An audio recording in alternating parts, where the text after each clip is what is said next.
नमस्कार, मी पंकजा गोपीनाथ मुंडे. मी सर्वांना आव्हान केलं होतं, कारण माझे नेते, या देशाचे प्रधानमंत्री नरेंद्र मोदी यांनी आव्हान केलं होतं, की आता जगावर एक परिस्थिती आलेली आहे. देशावर न येण्यासाठी काही सावधानता आपल्याला बाळगायच्या आहेत. त्यामुळे आपण पेट्रोलचा अपव्यय, डिझेलचा अपव्यय टाळायचा आहे. त्यामुळे भव्य असे कुठलेही आयोजन थोडे दिवस आपण नाही केले तर योग्य होईल. मुंडे साहेबांची पुण्यतिथी हे अत्यंत भव्य असं आयोजन असतं.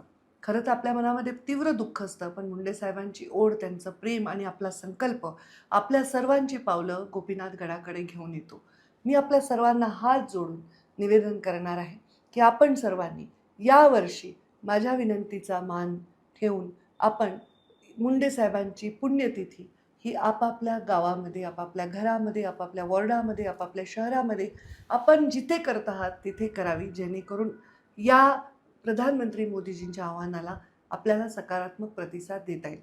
खरं तर एका बांधवाने मला हेही सुचवलं आणि मला ते खूप आवडलं, की प्रत्येकाने कुठलीही व्हेइकल न घेता, कुठलंही वाहन न घेता बैलगाडीत यावं. खरं सांगायचं तर इतकं ऊन आहे, प्राण्यांची पण आबाळ करायची आणि काहीतरी शो करायचा आहे, हे मला अजिबात करायची इच्छा नाही.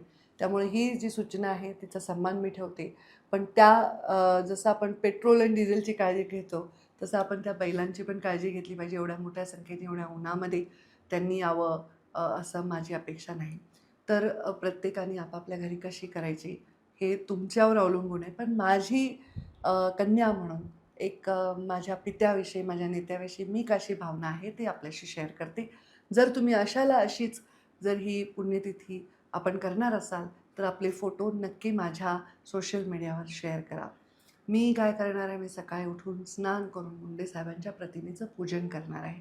मुंडे साहेबांना आवडत्या त्या सगळ्या वस्तू, ज्या त्यांना आंबे आवडायचे, पुरणपोळी आवडायची, त्यांना मसाला वड्या आवडायच्या, जे काही त्यांना आवडायचं ते सगळं मी मुंडे साहेबांच्या समाधीवर घेऊन त्यांना ते अर्पण करणार आहे. फुलांनी छान आरास करणार आहे. तुम्ही घरामध्ये फोटोला फुलं वाहू शकता, दिवा लावणार आहे आणि मनोभावे प्रार्थना करणार आहे, की त्यांनी जीवनामध्ये जो संकल्प केला, तो प्रत्येक संकल्प त्यांच्या पश्चात देखील आपण सर्वांनी पुढे न्यावा, ही त्यांना प्रार्थना करणार आहे. आणि मुंडे साहेबांना शोभेल असं काम, तसं तर मी नेहमीच करते, पण एक काम त्या दिवशी संकल्प म्हणून मी घेणार आहे.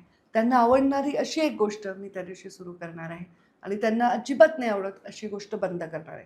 तसं त्यांना अजिबात नाही आवडत अशी कुठलीही गोष्ट मी करतच नाही. पण एक तो संकल्प यावर्षी मी करणार आहे. मग त्या दिवशी मी 3 जूनला अशी कुठली गोष्ट करणार आहे, जी मुंडे साहेबांना आवडणारी आहे.